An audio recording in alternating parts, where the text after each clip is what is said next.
All right, ladies and gentlemen, boys and girls, welcome to this edition of the GRC Coach. I'm the GRC Coach, Will Reed, and I am here with a very special guest today. Some of you may know him. He is Steve McMichael. He has nearly 20 years of experience in the tech industry. He is a chartered professional accountant. He's also a certified instructor and a currently the director of GRC at BlackBerry. So I'd like to introduce to some of you that might not be familiar with him, Steve McMichael. Welcome to the podcast. Love to have you, and glad you're able to join today. Well, thanks so much, Will. I'm a big fan. I do work at BlackBerry, but I don't represent them in any way in this podcast. Views expressed are my own, and I think I've got my blog, CPA to Cybersecurity, with the mission to help people break into GRC, and that very much aligns to what you're doing. And I'm interested in your career crossover story, and I've enjoyed hearing about it, and I'm happy to talk about mine. And we have that shared mission to try to help people, and hopefully we can do that today. Yeah, no, I'd love to get into to mine. I'm actually even more excited about getting into your story. So just briefly, I'll tell everybody my story for those that may be new to the podcast or a new audience, right? So I spent about 20 years in the Army. And while I was in the Army, I was IT services director, essentially. And I did everything from system administration to network engineering and IT help desk management. And I also did a little bit of what the Army called information assurance, which now is just information security. Did a little bit of that work and got a couple of certifications, got my degree during that time. And when I got out, all things ended up pointing towards cybersecurity. So the first role I got was a compliance specialist supporting a TSA contract. And from there, I was working with the NIST 853 framework to guide the ATO process, or the authority to operate process, for information systems for TSA.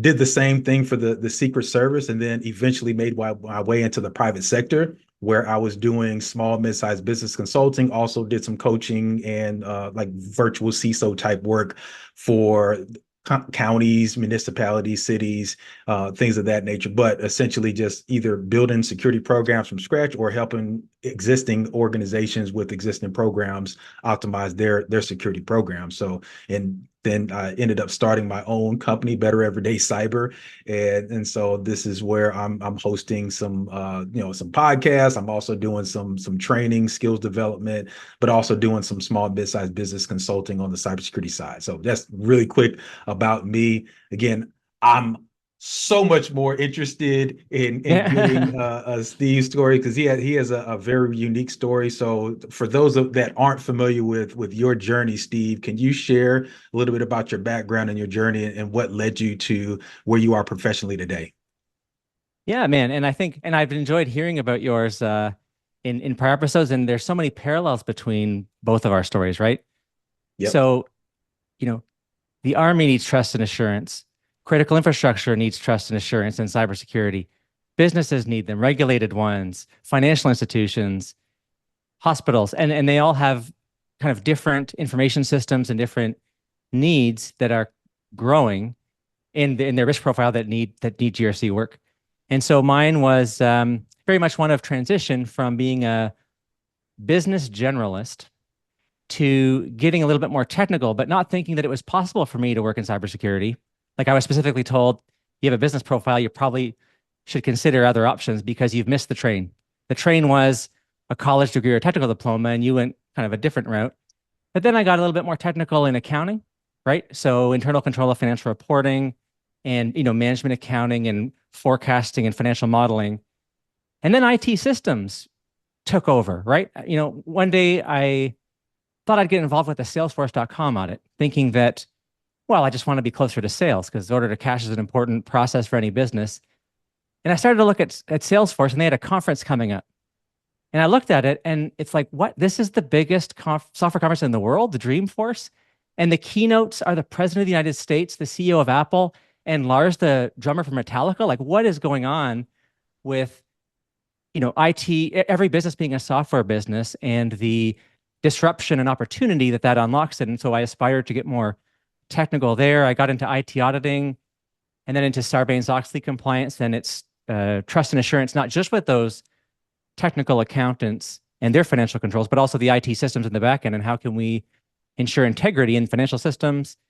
And then I ended up pivoting from there into cybersecurity GRC, which was really cool. I really enjoyed doing that. It wasn't easy, but I think drew inspiration from stories very similar to yours and, the broader communities. And it's so great to have podcasts and blogs and courses and books and stories accessible and shared to say, hey, you can do it. And Yep. and I jumped in. And so, 4 years later, I've gone from getting on that team I never thought I could get on to leading the team. And now I'd like to share my story more to help others do the same and break in.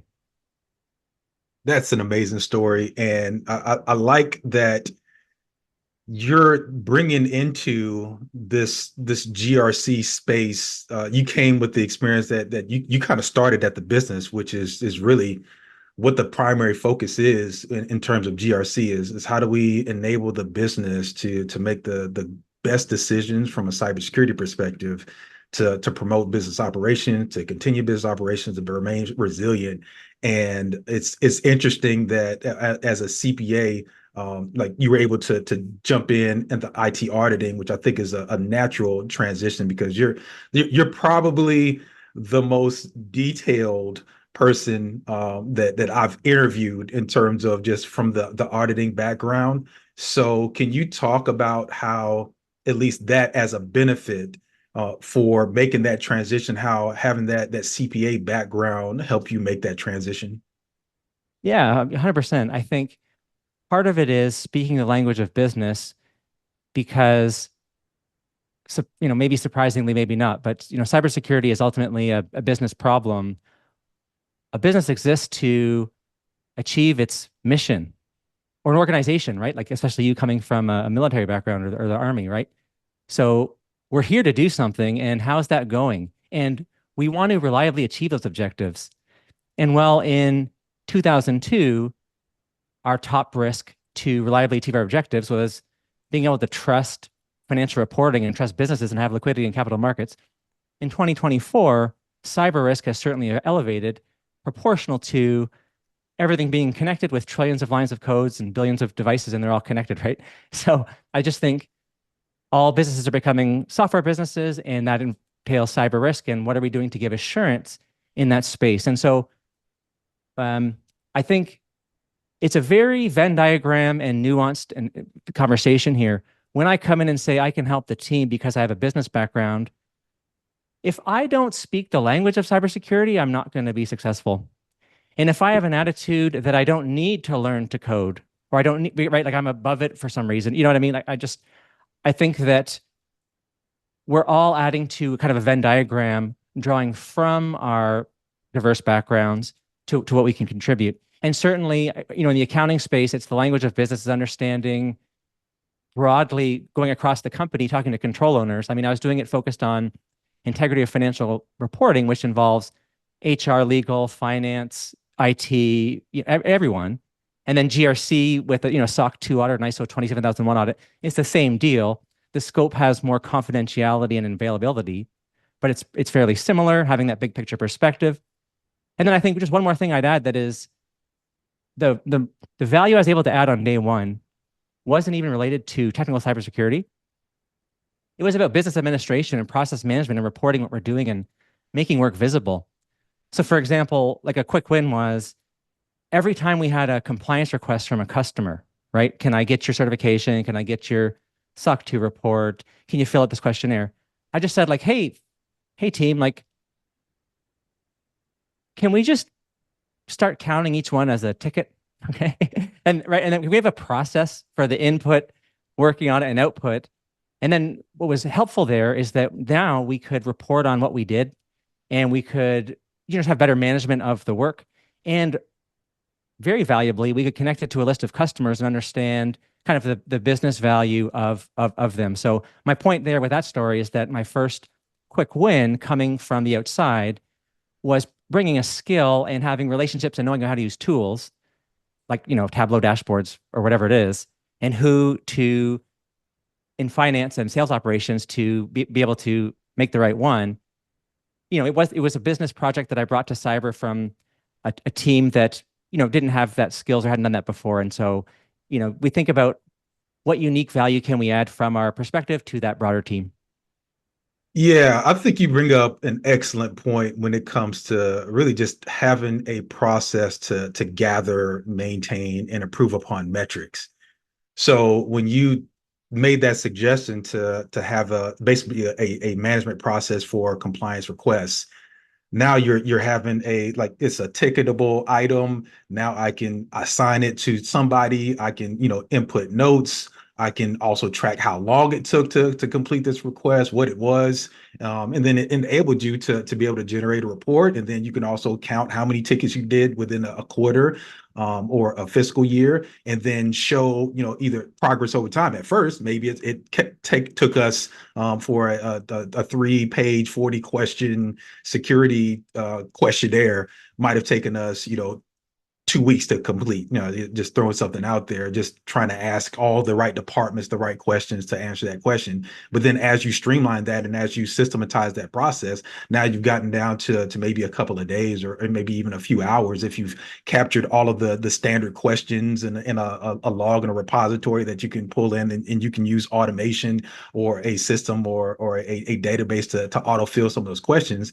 Now you can streamline that, and you can show that as progress to business owners, because again, like, you want to really just speaking the language of business. It's about dollars and cents. And if you have, somebody that's making 60, 70, $80 an hour, and they're spending more time than they need to on a security questionnaire, and now you've enabled them to basically take, something that maybe would have taken a few days or weeks, and now you whittle that down to a couple of hours.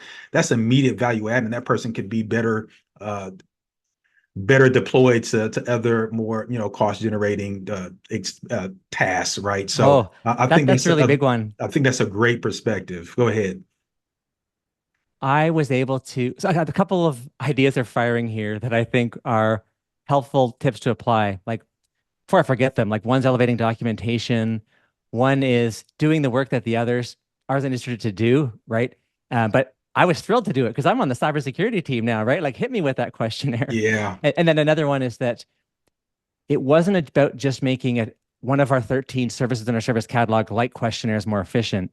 It wasn't about introducing a ticketing system that was very bureaucratic and didn't add value. It was about all killer, no filler, aligning to business outcomes, aligning to growth, so it's an elevated conversation when you need a cybersecurity investment to say, I need it because we have commitments to these logos and here's the annual contract value. It's just like, wow, I don't even know the CFO doesn't need to know any technical details. Right. They kind of get it and say, that makes sense from a return on investment perspective, rather than talking about, which is also important and the due diligence needs to be bang on. But if you were to approach that same CFO and talk about threat actors and likelihood and probability and, the Northrop Grumman fan of security controls in defense in depth, I mean, it just kind of elevated the conversation and added something there. And then for other people to think about, I mean, certainly you could be coming from accounting, and there's a big pool of people that go that route. But probably for the people watching today, much broader backgrounds, just by elevating a information security team or cybersecurity team's documentation can add so much value, and it's a win-win because, they need to go through the same compliance assessments every year. There might be a whole alphabet soup of them, and having that person who comes from Sarbanes-Oxley, used to like really heavy duty, like, nobody blinks if you say the audit fees in Sarbanes-Oxley are $1 million+.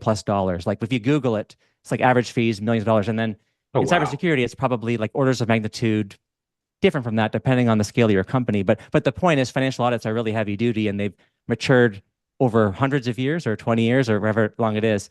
But just to say, I can help you be more efficient with the audit. I win as a junior outsider because I get to talk to all the pros and document what they do. And this is so fascinating that I'm seeing real life examples of maybe textbook knowledge, maybe what I'm learning about in Will's YouTube channel or, these other places. It's becoming real. And then they get value because they've elevated their process maturity with better documentation.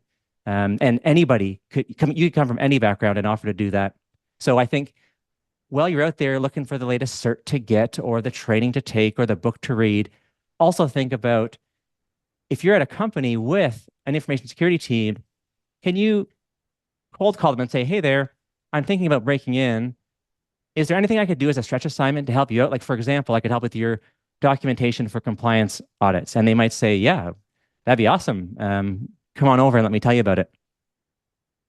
Yeah, I think that you bring up a great point about taking on the task that nobody else wants to do, right? So I think I was talking to in a different interview where the people were again trying to figure out how to break in. Like if you're in the IT department or even like doesn't matter what department you're in, nobody is kicking down doors to try to help out with audits, right? Like I want to Right. gather all the documentation and the evidence, and I want to sit down with the auditor as they're interviewing, asking questions and validating all this stuff. I want to be the point that like nobody's kicking out of it. Nobody is like you mentioned, nobody's fighting to get after the security questionnaire that is coming from the insurance company or the third party Right. service provider that you're bringing on or vetting, right?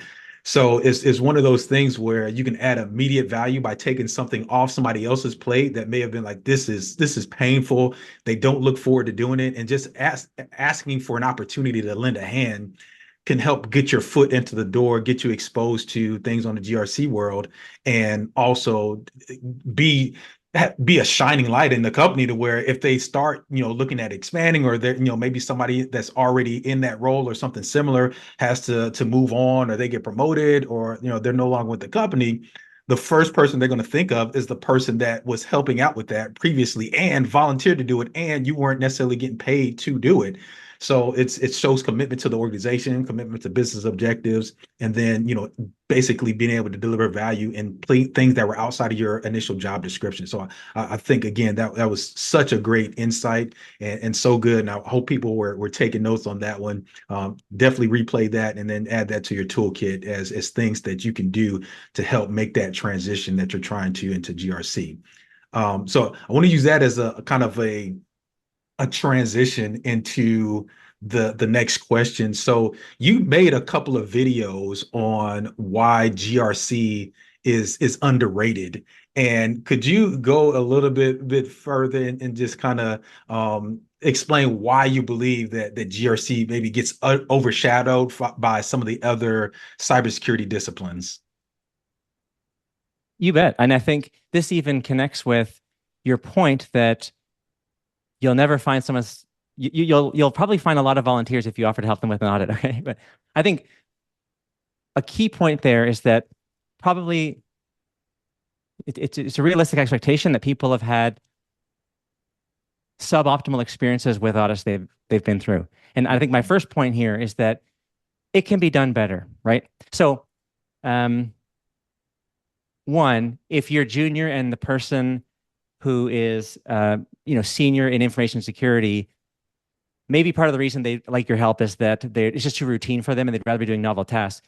But also, it might be they don't enjoy this experience because they've had a lot of friction and didn't add a lot of value. A key point there is that it can be done better, and all audits should add value. And so, even if you're on the other side, if you're in the compliance department, you can do good work. You just need to think about what's in it for me of the person being audited. You need to connect it to the business outcomes, and you need to be brief, be brilliant, be gone. Okay. But I really needed to get that out there. Yeah, And yeah. I think that's related to why GRC is awesome and underrated. It's just this idea that it can be done better. But I think some of the other things on my list would be it's revenue enabling. You want to be helping the business get where it wants to go in any job. I think that's where you're going to be able to add a lot of value. It gives you very unique breadth of exposure where you can learn a lot. So it's very unique talking to all of the experts across the business, the control owners. You get a perspective that only usually senior management gets. You get to see the big picture, and that's really cool. And then in doing that work, you can get a little bit more hands-on than reading about it because you're actually talking to people, you're actually seeing them do it. You might be doing reperformance of tasks they do. And now you can say, well, yeah, I've actually been hands-on in networking. I've been hands-on in, right, because I reperform some of the controls. And then, I have 6 or 8, but I think the one I'll close with is this idea that it has a superpower where, if done well, you are in a position to see the big picture of risk at a company. And there are infinite, like unlimited cyber risks that all companies need to deal with. And they have very finite resources. And so prioritization is absolutely critical. And so when you're able to help them, like accounting, be a compass to navigate and make decisions and prioritize with your broad view of risk, that's where you can really make an outsized impact. So, yeah, I think a couple other things, like it's a blue ocean. It can be done better. There's not a lot of people running to do it, although I do see it growing. We see Dr. Gerald Dozier talking about how it's going beyond socially acceptable into, growing as an emerging topic, which I think I've seen and probably you've seen. But not only can it be done well and better and be fun, and I've enjoyed it, is it can make a big impact. And then one final point is, listen, being a pen tester is cooler and always will be. And however, you might actually be interested in GRC as a temporary rotation if you are on the red team or the blue team, a pen tester in the SOC, because you'll get that breadth of exposure that's going to help you do a better job in the SOC or do a better job pen testing. So I think it can be an enrichment opportunity for anybody, or it's a good feeder role if you're junior coming from the outside. So, how'd I do? Like, any of those points you would kind of add or remove from, and then any that I think I missed from your experience? No, I like those points, and really what I want to kind of zero in on is just like because we are not in a majority, like the majority of our time isn't spent doing technical work. And when you look at like what's on the movies, you don't see the GRC analyst pulling out his Excel spreadsheet and his PowerPoint presentation and giving an executive summary on what the risks are. You see somebody, either responding to an incident and they're pulling up their command prompt, and you see all this code flying across the screen. They're pecking away at the keyboard, right? You don't see a lot of that, and it doesn't draw people in. When you start talking about even just a hacking conference, or DEF CON and all, like there's a bunch of cool names for some of the more sexier roles like pen testing, or certified ethical hacker, or being on the more blue defensive side where you're a SOC analyst and you're taking in all the logs and telemetry, and you're looking, and it's like you're pulling up like Minority Report, and you're like, oh, this is coming from over here. I see it right here. This is where, like, we need to shut and isolate this thing, and all that looks cool.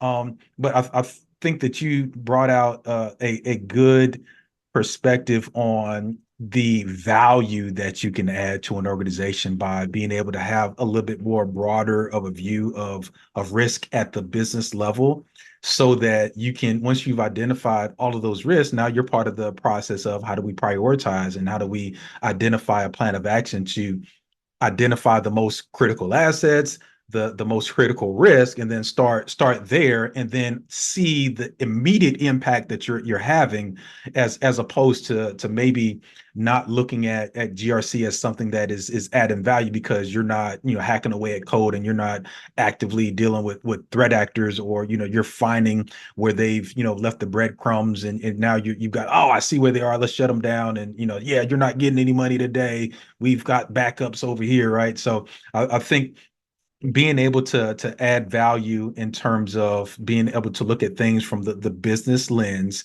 having it be something that is, like you said, a blue ocean, to where, because not a lot of people are looking at this as a targeted opportunity to break into cybersecurity, is a prime opportunity for others that want to get in, especially if they're less technical, and they might be in some other roles that require them to do some documentation, or do something to where they have this takes a lot of people skills too.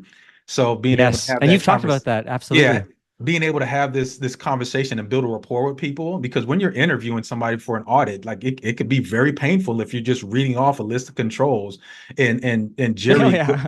Jerry does a great job in his GRC analyst masterclass of making an audit digestible for the person that's being audited or that's being interviewed, so that you're just not like spitting off a control from, NIST 853 that's even hard for people that are practitioners to understand, being able to bring that into layman's terms, and then be able to communicate that, and be able to have that audit process be just less painful, to where people aren't looking forward to it when you're coming. Like, you want it to be something that, like, this is we're not here, and this is where I want to try to jump into like the art versus the science of how we manage risk, how we conduct things, right? So part of this is like, when you're doing an audit, for those that are getting into this space, it isn't about exposing what the company is doing wrong, or highlighting that somebody has failed, right? It's just, how do we take a snapshot in time of what the organization looks like in all of their elements of business, and now relating that to IT and cybersecurity? How do we then take that snapshot, examine it, and then determine, okay, what do we need to do to make this picture a lot better, right? How do we then, if I'm looking at this from, I take a picture of myself first thing in the morning, I'm going to have like crust in my eyes. I might have some gook in my nose. I might have some drool still sitting in my beard off the side of my mouth. I might have some earwax I need to clean out. And like, so that's a snapshot. That's facts, right? That's what it is. And so if I just focus on like, oh, like, and I post that on, like, we don't post that on social media because it looks bad. Like, you're like, hey, like, why, like, Will, like, you didn't, clean yourself up before you wanted to take this picture and post it for everybody. And people look at cybersecurity, these audits, as something to where we're gonna take all this stuff and we're gonna highlight all the bad things that you're doing, and then just like, it is about like, it's about assessing where we are, and then identifying, okay, I'm either gonna take a shower if you're one of those morning shower persons, or I'm gonna wash my face, I'm gonna brush my teeth, I'm gonna clean up all the gook up off my face and my nose, right? I'm gonna comb my hair, and then now, fast forward 30 minutes, 15 minutes, however long it takes for you to go through your morning ritual of cleaning yourself up. Like, now you look a whole lot better. And really, all it was just like, I looked in a mirror, right? I looked in the mirror, and I had a plan to go through and systematically apply some measures to remove some of the things that I found. So, like, flipping it back over to audits, like, it's illumination to what's going on. And now that I know what's going on, I know what to do to fix it, or at least I know what questions I need to ask, who I need to assign, what tools I need to use in order to apply the appropriate measures so that I can get better. It's just about making the organization better. It's not about pointing fingers. It's about, how do we further enable, optimize, make more efficient our business operations, and prevent ourselves from being susceptible from, those threats that might be out there that could prevent us from operating efficiently. Yeah, and it's about that. It involves a lot of change management and culture and communication and project management. And have you read the book The Phoenix Project by chance? It's an I older have one, but not. it's a I've heard classic. of it. I've heard So great things about it. I'm actually gonna put it on my reading list. it's a good one. I mean, it's not like a new cutting edge book, but it has this character who's the CISO who goes through a transformation throughout the book, in terms of, like, at the beginning, he's holding his PCI DSS, binder, and he just comes to every meeting, and it's the office of the CIS no. Like, Yeah. you know what I mean? But then, and then everybody bypasses him, right? And he's not really happy with his job, and he's not really helping. But towards the end, it's more like, going back to earlier, I said, like, what's in it for me to talk to you, CISO? And can you be brief, be brilliant, be gone, right? And, like, I'm here to help. You have an objective. This work is about how we're going to reliably achieve that objective. And it's not a finger pointing exercise. And I'm on your team, right? Like, I might be in the second line of defense, which is independent of you, and I am checking your work, but it's like you say, it's for the benefit of the company. And this is a safe space where we need to talk about risk, because we want to find out before, so that people on the outside, like threat actors on the outside, right, don't find those vulnerabilities before we do. Right. 100%. Yes. Again, we're here to help. How do we help and support the process of And it's like, reliably achieving objectives? and then if I would just want to prepare people for their first GRC role, if their opening line is "I'm here to help" and they get laughed out of the room, it's like you start putting deposits in the reservoir of trust and establishing your credibility, and it's like, oh, that was better than I experienced last time. Like, okay, so that wasn't so bad. Maybe I'll work with you again, right? To, oh, like, oh, that's a good catch. Like, thank you. I think I see how by doing this work, we holding up that mirror. I'm glad we caught that, right? Because now we've actually reduced risk footprint to Right. like, hey, I had this one example where I said to the person afterwards, like, hey, like, I hope you found that efficient and I hope you found it a value adding exercise. I know, GRC can get a bad rep and I know that wasn't easy, but I tried to make it as helpful to you as possible. It's like, oh, Steve, like, not only was it not annoying, like, more less friction, but it's like, I think it helped improve the culture of the team. And it's like, wow, that's great to be advancing security culture from this, you know, underdog position of GRC. And I think that's something that feels good and makes you want to do more of the work and is a really enjoyable thing about working in this space.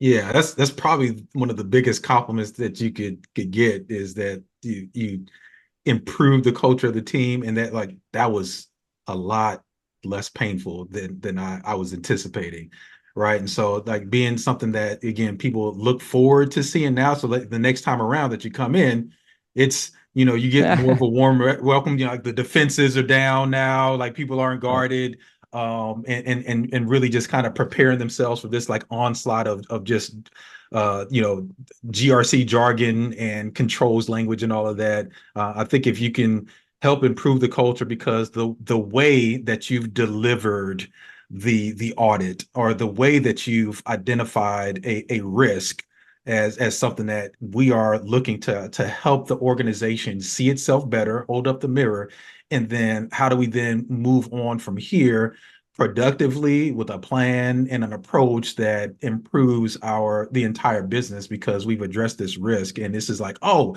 thank you for finding that, because again, like this is when we're deep in the weeds as an organization, you're doing your thing, you're in the IT department, HR, whatever, you're going through your process and you have your own individual tasks that you have to complete. Cybersecurity isn't, although the goal is for this to be a more security aware and that have to be forefront in the mind, but really you're about meeting those task descriptions and completing those tasks that are on your job description that you have assigned to you. And a lot of times it's just not front of mind. So when you bring that up and like it's like you're doing something like, oh, I didn't even realize that was an actual risk, but now like pulling that back, like us sharing passwords, although it's efficient, that everybody has the same password, the same login information, and everybody can have the same access, same documents, and we can like I don't have to log off on my workstation. Somebody can just come jump on and then pick up where I left off. I'm like, well, yeah, that's efficient. However, we have some risk where again, like we're sharing passwords. Somebody might leave the organization, and if we don't change those passwords, now they can just log in, and now there's somebody that we don't want to have access to the information, and now they have access to it. How do we then isolate if somebody is doing something nefarious? If everybody's sharing an account now, like now everybody that's using that account is now a viable suspect that it has contributed to maybe this failure in a security process, a compromise or whatever. Everybody's an insider threat if you were using this account. So just kind of explaining things in a way that again, just they can see the immediate value in it, and it's not something that is you're taking that big GRC Bible and smashing them across the head with it, like you are not compliant, get out of here, you failed, you're That would, fired, right? yeah. I think again, just being able to build a rapport with our approach to risk management, identification of risk, identification of challenges where we can add some value by implementing a plan, I think is spot on. And I like how you brought in the what could go wrong. So the two mantras I bring from accounting are what's in it for me and what could go wrong. And I think that's just very helpful. And I don't know that they'll ever look forward to an audit. Like I don't look forward to going to the dentist, but I do have a fabulous dentist and I'm happy to go and I go, but right. But appreciating the value that it adds and understanding why we do it and how it helps. Yeah, 100%. And now, like, so we talked about, and you kind of alluded to it, just kind of like people that are looking to transition and people that are trying to identify what things, what training, what certifications should I be focusing on to help put me in a better position to make this leap into GRC. And you architected the GRC analyst career development plan, which I want to give you an opportunity to just talk about like what inspired you to create that, and then some of the key components of it. Yeah, I'd be happy to. Thanks. And it's okay if I share my screen and show it to you? Yeah, sure. Cool, man. So I think that this idea of a career development plan is something that I've been using for more than 17 years because we had them at work. And when we think about cybersecurity and how do I break in, I specifically use this to break in, not just to, GRC when I used it, 4 or 5 years ago, but to break in from management accounting to controllership, right? Or when I broke in from business continuity management to accounting. Like, I think it's not a GRC specific topic, but it's just to say that whatever your career goal is, there's a ratio of stretch assignments that you would give to yourself to get there. And I didn't make up the ratio. There's like a Harvard Business Review article about it. I don't know if it's their original research, but it says the optimal ratio to grow yourself faster is 70-20-10, where it's 70% experiences, 20% relationships, and 10% education. So I think that, a combination of me wanting to pivot, do a mid-career transition, and a combination of being asked a lot of times, how did you get into GRC? And also seeing out there in the conversation that I do find it to be very cert focused and very narrow. And, take this course. Oh, but multiple choice exams are no good. It's hands-on. And it's like, can we just zoom out and consider that education is 10% of what Harvard says we should do to get where we want to go? And that I need to think about how that education might also unlock relationships with other people in that course, or with a mentor where I said, hey, I want to get here. Should I take this course? Or an on-the-job stretch assignment, which would then give me the experiences. And also, how can I take what I learned in a course and apply it on the job? So anyways, that was kind of the origin of it. And I'll just kind of walk through it a bit. It is on my website. And it says, I want to target the job of being a GRC analyst in 1 to 2 years. And then in 3 to 5 years, I want to be a GRC manager. So by writing down our goal, now it's out there and we can align our focus to that goal. And then we're going to need some skills, right? And so I'm probably going to look at a job posting for a GRC analyst and think about what are they asking for, so I can reverse engineer that and think about that and gap assess myself to it in this ratio of 70-20-10. When I think about what career development activities should I perform to, get what's needed for this job. So there's technical competencies and enabling competencies. We've touched on this. So on the technical side, I said, and actually these are right at the GRC masterclass in terms of compartmentalizing. I mean, I use 13 services in a GRC catalog, but in the course, it's about 4, the G, the R, and the C, and then security awareness. So under the compliance and audit portion, I just applied the CISA domains for my SOCA's cert. For risk, I went with CISP. Obviously, it's not this simple, but it just gives a general idea of the type of topics you want to get familiar with. Governance, I guess that's covered in both of those. And then this is out of the course, the speak security with the business, right? So can you make a cyber risk management action plan, which is basically applying the NIST cybersecurity framework or presenting an executive scorecard or interviewing people to assess controls and our risk posture and our risk footprint. And so that's kind of the technical skills, and you think about how you want to get those. And then you also mentioned soft skills. And so like in accounting, they call this enabling competencies. So I lifted and shifted these from the CPA competency map here. These are going to help you in any profession, including as GRC analyst. Acting ethically and professionally, think about these elements. Leading, collaborating, managing self, adding value, solving problems, and communicating. So that's a little bit about any stretch assignment I do. I want to take a course. I want to ask to help with documentation for the Security Operations Center to help them with audits as a stretch assignment. What skills is it developing? Oh, well, it's the, security domain from the CISP related to security operations. Boom, right? And I'm mapping it there to build it out. do I consider my security operations capability a 0 or a 1 or a 2, right? So you're trying to get to drive to move the needle on something. And then ideas for what to put in your bucket.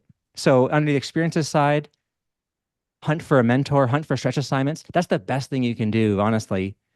Think about how you can approach someone and cold call them and make it a win-win. And we've touched on that a little bit. There's more ideas here. All right. Internships, co-ops. I was a co-op student in undergrad. Start a blog or a YouTube channel, volunteer. And then in the relationship side, find a mentor. And there's some resources here on how to do that. Do some reverse mentoring. So when I'm talking to a junior person, as a mentee of mine, I'm learning things too because they are on the cutting edge of technical topics and social media topics, etc. And I try to use the opportunity of the mentoring session with them to do some reverse mentoring and think about what I can learn from them as well, make it a win-win. Peer learning in the security community. Certainly, I've enjoyed meeting you in Simply Cyber. And then education, immerse yourself in the books, podcasts, and blogs, take some courses, jump in and start learning some things. So that's it in a nutshell. The idea is that you would write down one for yourself, you tailor it, and now you have a helpful icebreaker for a meeting with your manager to say, hey, where am I going and how am I going to get there? And what's the plan? Like, I think in 1 to 2 years, I could be a GRC analyst or I could be a GRC manager, right? And I think these are the things to get me there. How would you evaluate my technical and enabling competencies? And do you have any feedback on this? And that just makes it a structured, safe, focused conversation. And it's also helpful if you cold call that mentor and say, hey, like I did this myself. I said, hey, information security dude at my company, we haven't talked in like 10 years, but since then I became an accountant. This is a true story. Could I just meet with you for a mentor meeting? And the agenda is I want to show you my career development plan and just get your feedback on it. And now we're not just there staring at each other, talking about the weekend, right? We're there to get an outcome and, that actually made an impact. So that's the idea. And I think it's a helpful tool and there's no easy button, right? But this is where you start to do the work and how do you make a plan and structure it to get where you want to go. Yeah,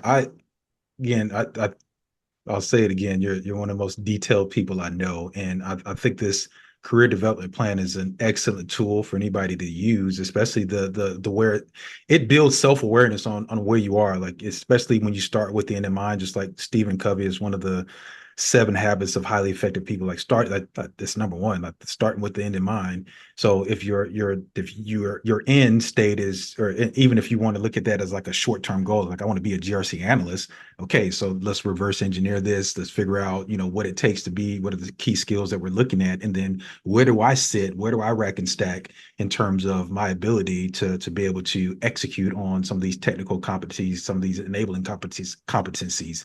And the other thing I wanted to really highlight is that I think that people undervalue experiences and they want to kind of like almost flip it to where like you want to focus 70% on education, for an example. And I think that just the experience is king. I've said it before. Experience is king.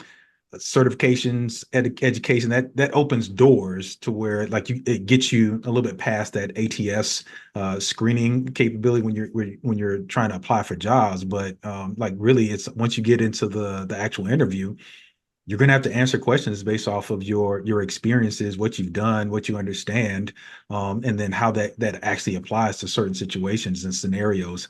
So the experiences are key, and I like the focus on putting that at the 70% level.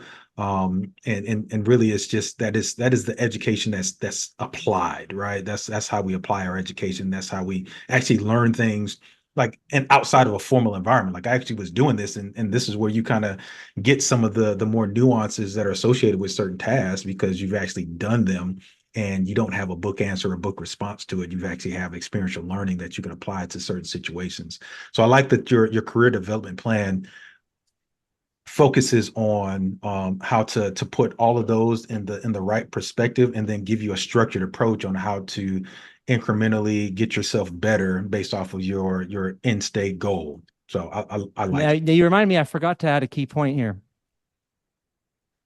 If you're not in a position to be able to call the information security department at your company because you're not at a company, right? Or they don't have an information security department. Like I think Right. then your education ratio is going to be higher. And now you want to think about, okay, so I took a course, I learned some stuff, I exposed myself to it. How can I fill up that 70% experiences bucket? And that's where you want, a good idea. And it's not my original thought. It's from people like, Daniel Miessler or Gerald Auger, like the people that are helping people with their careers and um, learn in public, start a blog, start a YouTube channel, get into the Simply Cyber Discord and try to help people. And it's okay that you're new and don't know a lot, but you can, I think it's like a Josh Mason quote or something. It's just like, come with what you have, right? And just there's an opportunity there to get hands-on in the communities and right. So just do consider that if you're not already in an established company that can move around. So that's just one important point. I did want to narrow the education portion down to 10%, but if you can't, then tailor accordingly. Yeah, and I like that you brought that out because again, some people, if you're not in the role, you're not going to be able to get the experience in that role. However, you can some courses, especially some that have like labs or even YouTube channels. Those are great opportunities where you can do some practice labs. You can do some self-education. You can set up your own home lab. You can run through how to build out an information security policy and actually do it. Just get yourself a notional or mock organization and then run through that so that you can develop that experience by doing it on your own as opposed to that being associated with your current work role. I think that's a great perspective. Then I like your point on learning in public to where, and again, this is where I'd highlight the Simply Cyber community where you have Gerald Auger's daily cyber threat brief, and a part of that is the Simply Cyber Community Challenge, where you take somebody that could be new or somebody that that is part of that podcast that can volunteer to share their story. And for those that are junior or beginning and jumping in, you can like, hey, this is where I am, this is where I'm going, and it puts you in the space where you can get the benefit of having some mentorship that's built into a community. And whenever you have questions on a certain thing, that they're 9 times out of 10, there's somebody that's either in that role, has been in that role, or can at least advise you on what your next step should be. And as you're going through this process and documenting it, this is where, again, like, everybody we're starting to get into this content creation market or society where like everybody's a content creator. Well, why not create content about your journey and then use that as a cataloging way of documenting what you're doing and then giving other people a chance to view this and then provide feedback along the way. I thought that was a great point that you brought out there. Now, I wanted to transition, and we could spend the last portion of this interview talking about the course that you helped create, develop, and now you're an instructor for. So, can you talk to the audience about the cyber resilience course that you created with Accolade? Yeah, totally. I can show it to you here. I've got some other, trailers and videos about it. And I think was hoping to show it in the context today of like how it fits with the GRC Analyst Masterclass, because that's a common question I've been getting. So, I have a course in the Simply Cyber Academy. It's been out since mid-July, so it's fairly brand new. It's on my GRC certification roadmap, which is a bit of a separate topic, but talking about how you would go from year 1 to year 5 of developing your career, breaking in, knowing enough to being on the team, to getting on the team, to leading the team, what that would look like from a certification perspective. And you can see that it's right here, right? So it's a specialized focus cert on the NIST cybersecurity framework, which I believe, yeah, you're quite well versed in, looking at your LinkedIn profile. And so I'm kind of getting questions from people considering the course saying, hey, how does that fit with the masterclass? And so I thought for the first time today, I'd organize some thoughts around it. And I wonder what you think about it, because you know CSF and you've taken the masterclass. And so I'll share it with you. So the question is, hey, I want to break into GRC, or I'm in GRC and I want to elevate what I'm doing. I heard that Simply Cyber Academy is the best place for that, but there's 3 courses there. Like, which one do I do? So the first thing to understand is that certs are built around job roles, and so we can look at which job roles these courses and certs are tailored to. And that there's this concept of broad certs or broad training, and then focused training. So the roadmap says, to know the language of cyber and to know enough to be on the team, immerse yourself in the books, the podcasts and blogs, the YouTube channels, do a course like Cyber 101 to get those fundamentals. And the most popular cert you're going to see in job postings is Security Plus. Yep. There are lines here, but you tailor it to yourself.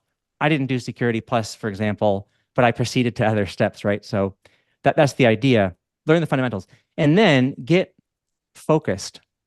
So the GRC Masterclass and the Cyber Resilience courses are focused and specialized.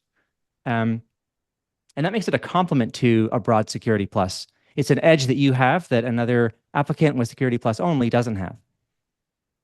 And both apply directly to a GRC analyst job. And the a.k.a. Certified Cyber Resilience Fundamentals certification, right? It's an exam that you would take and get a certification, is designed for the cybersecurity consultant job role. So we see that on cyberseek.org, cybersecurity consultant. So, there's more information on what that role is. It's fairly overlapping and touching everything, right? All the arrows point to it. To understand the big picture, you could explain to a CFO that cybersecurity is about 6 things: govern, identify, protect, detect, respond, recover, right? And that's what we're doing, and here's how well we're doing. But then at a manager level, it's actually 22 things, right? Those 6 things drill down. When we need to make that change because the budget was approved, it drills down into 22 categories and then 106 subcategories. So the reason it touches everything is that it's very broad and can roll up and drill down to how to do information security as a practitioner. And also, like, while we're talking about picking between a couple of courses here, a key point is, like, don't get analysis paralysis, jump in. I've taken CCNA courses that I'm never going to do the CCNA exam, but it was helpful and it was exposed me to things, and it just helped me along in my journey. But with that said, though, here are the key points, and I wonder if you have feedback on them. So generally, the masterclass is about how to run a GRC shop or what to expect at a GRC shop. Here are the key elements: governance, compliance, risk, and security awareness. And then at the end, how to get a job. Because that's why we're here.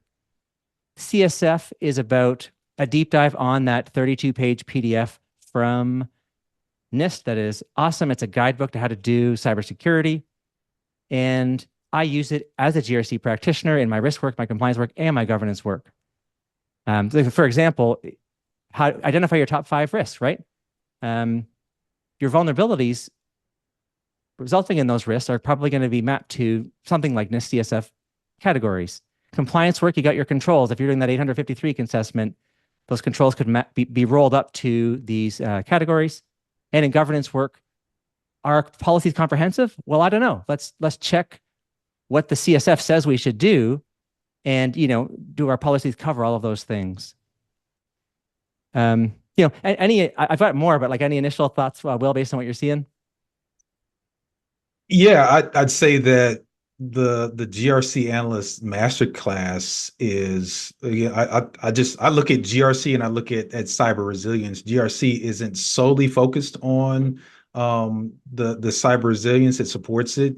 And I think that because of the focus on this CSF and the fact that it's like you're guiding them, the students or the people that are taking the course through the implementation of CSF in an organization, it puts a little bit more focus on the framework, and then the framework as a guide to build a security program. GRC Analyst Masterclass is about the understanding the role of a GRC practitioner and what that role entails, so that you can come into that role specifically. I think cyber resilience is about the program itself, being an enabler to be able to build cyber resilience into an organization.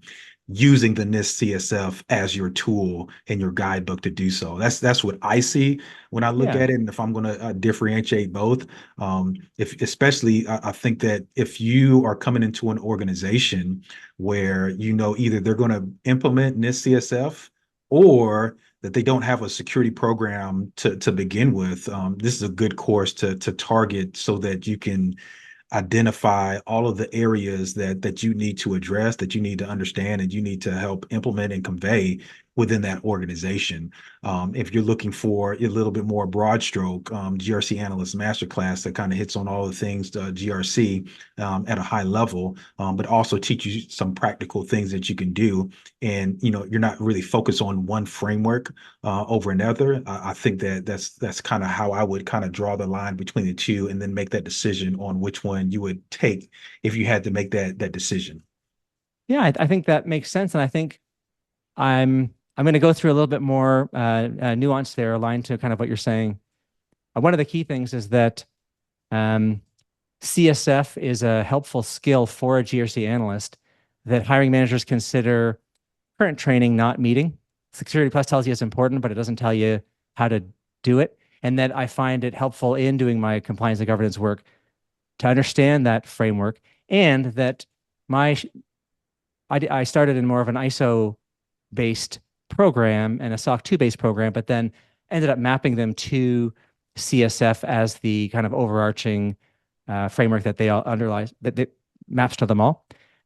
So like, let's look at the headlines. So a comprehensive entry-level GRC, exactly what you said, hands-on skills in 5 labs, and understand it. And then this student who just passed says, you know, it was really cool to learn about CSF and RMF. And so you could take that and then deep dive into it. This is my study notes from taking the GRC master class, where one of my biggest highlights was learning about CSF. So it's not just about the controls and the framework. It's the approach to laying them out. ISO just pukes a bunch of controls out. And in my opinion, there's no logical grouping of it. There's some, but it's not great. With NIST CSF, it's written for practitioners in the context of how an information security program should work. Like, I didn't know which one was going to be the generally accepted accounting principles. All of them had flaws. And then I kind of saw in this course, oh, maybe CSF wins. Like maybe it's, and it does do a really good job in that regard. Looking then at Jerry's own note in the context of the CSF course, he calls it a GRC course drop, so it's very relevant to GRC work, and gives you everything you need to know to learn and crush the exam, the textbook, the exam voucher, etc. And it's got a lot of content about the CSF. All right, and then, you know, my perspective, I think you were talking earlier about kind of the language of business, and I think you know, that's something that I can offer is maybe if you're a heavily technical engineer, maybe my perspective is helpful on understanding kind of the language of business and why the bean counters aren't improving your budget, right? And then if you're technical, if your vantage point is junior and you're intimidated by those technical engineers, maybe I'm more approachable because I came in from the outside recently, and I try to kind of speak your language and theirs and meet in the middle. In terms of what you get out of the course, so with the GRC Masterclass, you get a certificate of completion. With the a.k.a. course, you get a cert. It goes through like an ISO process for a certification body to kind of have a certain degree of rigor to his exam. You get the knowledge from both, which is different and helpful in both. And then there's a follow-up course on being a practitioner. So going from the deep dive in what is the content of the CSF to how to be a consultant and actually apply it with this approach they call the Cyber Risk Management Action Plan. There's a whole other course coming out at Halloween. And then you need to begin with the end in mind. So when you're applying to jobs, are people going to know about this bullet point you've added? Well, this GRC Masterclass is the go-to course for GRC. And certainly, GRC is the common term, right? No disputing that it's the class. Simply Cyber is a largely known, 5 million YouTube views and 26,000 students in GRC Academy, or Simply Cyber Academy. a.k.a. is brand new and it's not well known, but the co-founders are. So Jason Dion has trained 2 million students, and Kip Boyle has been on LinkedIn for 19 years in his LinkedIn Learning. And I took his course, How to Get Your Dream Cybersecurity Job, and actually got my dream cybersecurity job. And, their profiles are here, and I do think they're really wonderful people doing a good cause, making quality, approachable, affordable certifications to people to break into cybersecurity. And then a comparison of the chapters, I think is my last thing. Intro to cyber, compliance and audit work, security awareness, the G, the R, and the C. On the CSF side, it's kind of those technical CSF components. Why do we have it? Where did it come from? Who is it for? Oh, it's strategic planning. That's cool, right? We are baselining current state and making an action plan to get to desired state so that we can reliably achieve our objectives. And it's got sector-specific profiles for 12 different types of critical infrastructure. And you can tailor it for a pharmaceutical startup that's a small company that needs to really focus on intellectual property protection, or for an Apple farm because their billing system touches the internet, or for a Fortune 500, right? I mean, it really scales up and down. I mean, it is from NIST. It's a very helpful, framework and approach recognized on the world stage. So anyway, so I unpacked a little bit more there. What did you think? How do you see them fitting together? Or, any thoughts on how I presented those similarities and differences, and, what to say to answer the question of which one should I take? Yeah, no, I think you did a pretty good job of explaining what each one accomplishes and what the end states are, the materials and the courseware and how it's the chapters are laid out, and really getting into exactly what your what skill sets are being developed as a result of this course, right? And I do like that you mentioned that the accolade certification for this course, or just accolade in general as a certification body, that they're not well known. However, I think it was very strategic to put NIST CSF 2.0 in the actual course title, which I think is important, because when that shows up, again, a lot of organizations are looking at, especially if they're not DoD or something like that, and they're in the United States. NIST CSF is probably the most popular framework to align to when it comes to an organization trying to build a security policy. I'm sorry, a security program. So I think that was very strategic and should help with getting at least that being looked at as something that, even if they're not looking specifically for that certification right now, you do get the NIST CSF 2.0 sitting in your resume that'll get called by the ATS, and you can communicate, and like an organization can understand. I've gotten some very specific training on how to use the NIST CSF to evoke cyber resilience in organizations. So I think that's absolutely valuable. So I think you did a great job of explaining both of those and kind of where they fit. And I would implore anybody that's looking to break into cybersecurity, or they're looking at adding one of these along their journey. Again, just assess where you are and what types of job roles that you're trying to pursue. And I would recommend it. Look. Why not do both? I think both of them price points are like one. I think the GRC Analyst Masterclass is about $149, somewhere around there, $150, and I think um, the cyber resilience course, the CCRF, is about 197, 199, somewhere around there, $200. So I think both of them are at very affordable price points, especially when you're talking about being able to get this skill set and something that's tangible. You got labs that you're working through, and you're actually working through a very in-demand certification in terms of, I'm not certification, a in-demand framework that is implemented in thousands of organizations, literally. So I think that you would, again, just take a look at the work roles that you're looking to pursue. Look at the skill sets that you're lacking. Maybe use that career development plan that Steve highlighted earlier in the interview, and use that to gauge based off of where I want to be, what roles, and then what training should I go and pursue? And last thing I'll bring out is you actually get an actual certification. Again, it may not be well known, but you get an actual certification that I think, give it another, a couple of years, that'll probably start to be a little bit more in demand and start showing up on job descriptions, especially for organizations that already have NIST CSF implemented in their organization in some way, shape, or form, or looking at that as a benchmark by which they can gauge their cybersecurity program.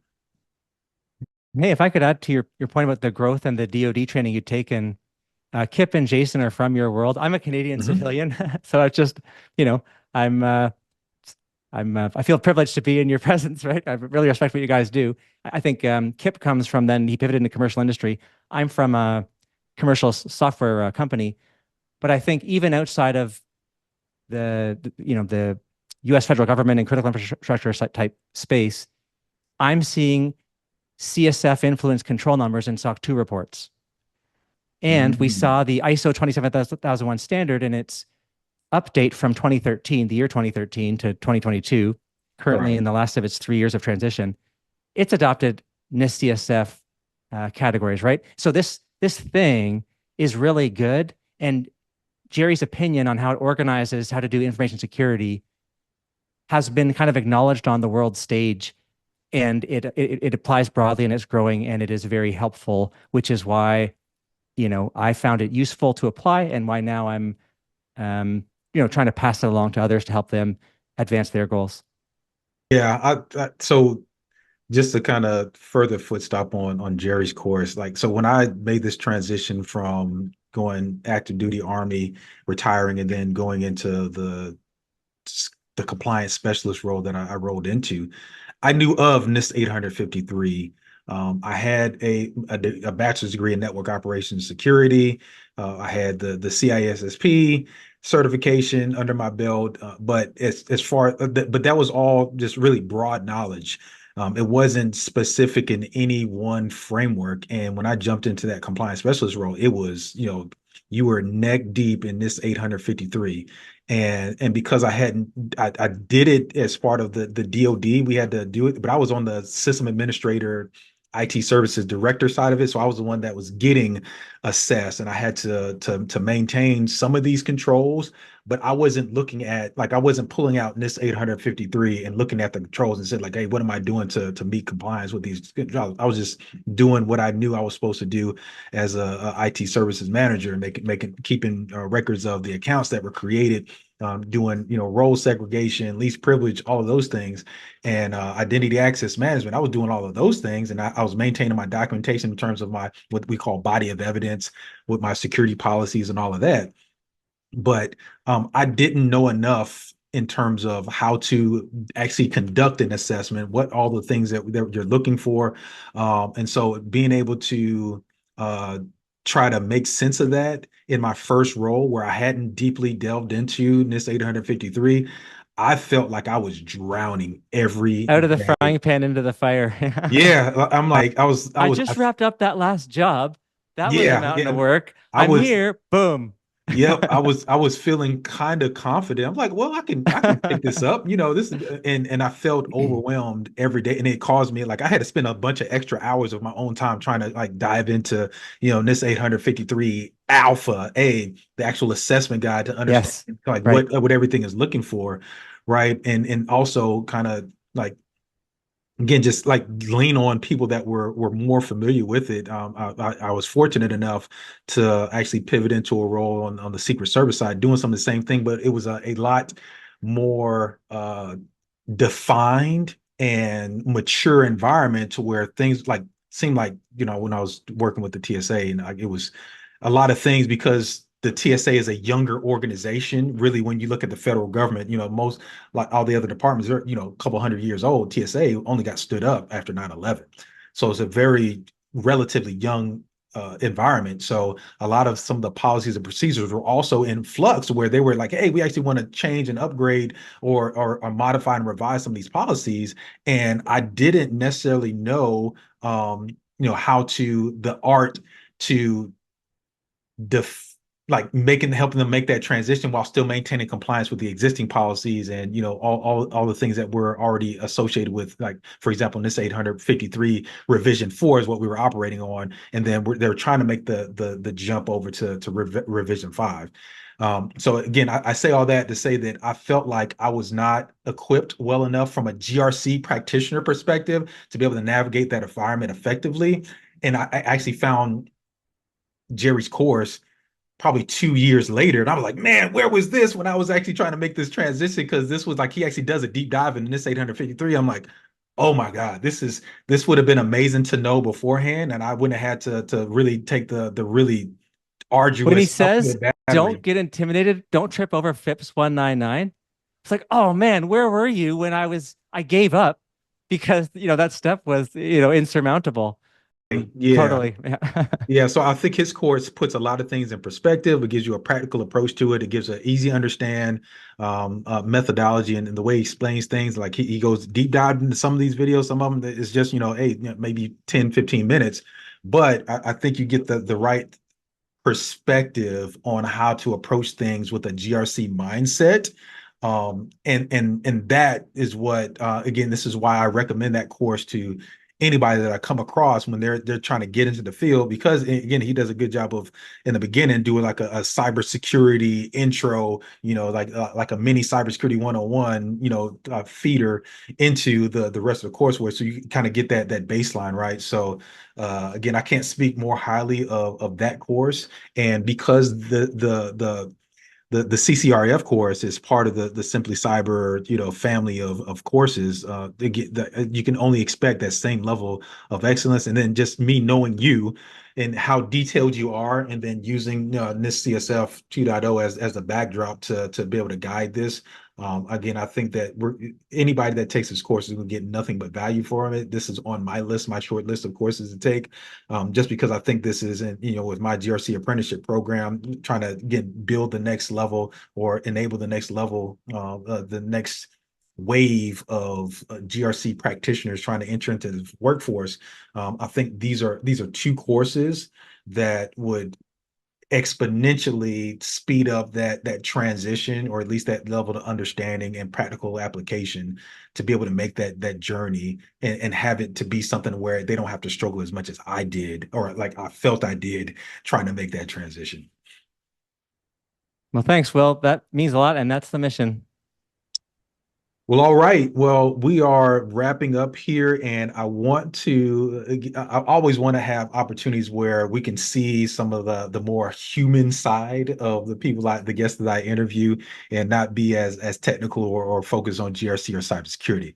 So with that, we talked a little bit before. We kind of mentioned, you mentioned, a certain superpower that you could have as a GRC practitioner. And we also have, just like recently, the Deadpool movie just came out. So my question to you, Steve, I don't know if you're a Marvel or a DC fan, but what is, or who is your favorite superhero and why? Oh man. See, I thought I might have been Saved by the Bell. Like I knew there was going to be a surprise at I'm the squeezing end. it in, man. But you're holding my feet to the fire. Yeah, was a Marvel fan growing up. Might have had a Deadpool comic book. I think I want to find someone with professional humility. So who in the Marvel universe has professional humility? Maybe Beast, because he's big blue furry animal, right? All right. So yeah, so I think, in GRC, it was helpful for me to let technical people know when I went over my head, and to get them to bring it into business terms. And it was very safe for both of us to do that, because I wasn't trying to be one. I was highly respectful and highly prepared, and I prepared for the meeting like the Super Bowl, right? Like I'm not just going through the motions here and making them do more work, but just Right. to have the professional humility to say, like, listen, I was recently auditing technical revenue accounting in advanced revenue module, which is like rocket science. So like, it's not like I'm not technical, but that went way over my head. I have no idea, right? Like, could you please try that one more time? Or, you know, can I just paraphrase that for understanding? And I might be way off, but here's what I got out of that in terms of how reducing risk. And I think, geez, Beast has all the answers because he's a genius. But I think my point here is that that can help people in their approach. And talking about the cultural elements that we're here to help is to be comfortable enough to tell someone that can you please play that again, because I think that was a little bit too technical, and I want to learn it, and you can see that, but I didn't quite make it. Like that. Yeah, I think so Beast, he's even though he's blue and furry, he's still one of the most approachable superheroes, right? So, and then that's like everybody could talk to Beast. And I think that's a key skill to have as a GRC practitioner is you should be approachable. It shouldn't be, you shouldn't have people running away when you come to them, or people scared to come to you. It's like, oh well, I clicked on a link, like, and like feeling like you're gonna that's a good one. You're gonna use your superpowers against them because they've messed up something, right? So understanding that, like, again, that contained brilliance, I think is a great a trait to have. So I like that you brought that out. So again, I appreciate that. Where can listeners, our audience, go to find out more about you, follow you, and consume some more of your content, right? Yeah, thanks so much. My website is cpa-cybersecurity.com, and I've got that course in the Simply Cyber Academy. So, check it out, and please don't be shy if anyone has any questions. All right, you heard it here, and all of those links are going to be in the show notes. If you're watching this on YouTube, I'll make sure we'll put all those links in the description. So again, I encourage everybody to follow Steve, hit his website up, take his courses. You're going to get nothing but value. Again, he is very detailed, so you're going to get the information, and he's going to present it in a way that you're going to be able to understand. So kudos to Steve. Love what you're doing. I'm glad that you are part of the Simply Cyber community. I'm glad we were able to have this discussion, and best wishes to you in the future. So without further ado, I know you're a busy man. We're going to cut it off here, and look forward to interacting with you in these cyber community streets. Have a good one. Thanks, Will.